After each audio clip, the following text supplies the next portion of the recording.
मेरा फेयरवेल है स्कूल में, तो मैंने सोचा कि कुछ मोमेंट्स कैप्चर किया जाए।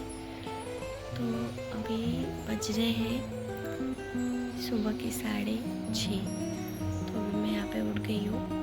चलो भाई सुबह का ऐसे नज़ारा हो गया अभी।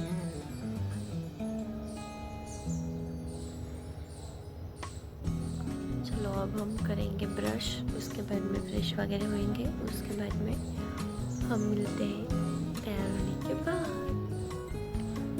इस फेयरवेल यानी कि लाइफ का सबसे हार्ड पार्ट होता है। तो यार स्कूल में जाने के बाद मेरा रिएक्शन क्या होता है फेयरवेल को लेकर, तो अब मैं रेडी होने जा रही हूँ।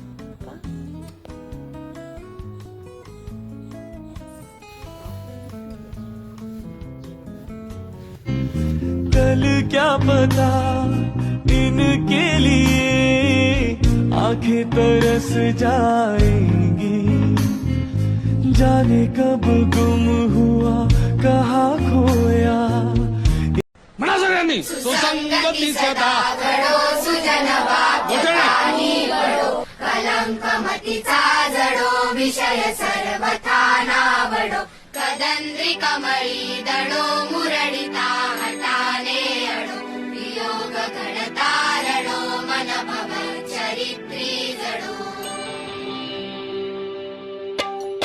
सुसंगती सदा घडो सुजन वाक्यकानी घडो कलंक मतीचा जडो विषय सर्वथा नावडो कदंद्री कमळी दडो मुरडिता हटाने अडो वियोग घडता रडो मन भव चरित्री कसे वागले कळ्यांचे फुलांची, कधी वाढले हे दुरावे कळे नाजुरे बाग, आता सुनी सुनी सारी का कळे नाशी हरवली पाखरे, हरवली पाखरे, हरवली हरवली पाखरे, का कळे नाशी जास्त अभिमान वाटतो की या शाळेची विद्यार्थी आहे. तसेच आपल्या मुख्याध्यापकांचं सुद्धा मला जास्त कौतुक वाटते मनापासून.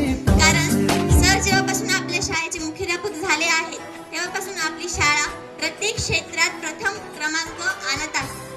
आणि तसेच जर माझ्यामुळे माझ्या मित्रमैत्रिणींचं किंवा कोणत्याही शिक्षकांचं जर मन दुखावलं असेल तर मी खूप क्षमा मागते त्यांना मनापासून.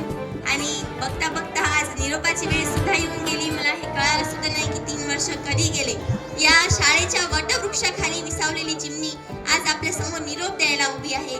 जाता जाता एवढंच बोलते की आपल्या शाळेबद्दल किती बोललं तर कमीच आहे.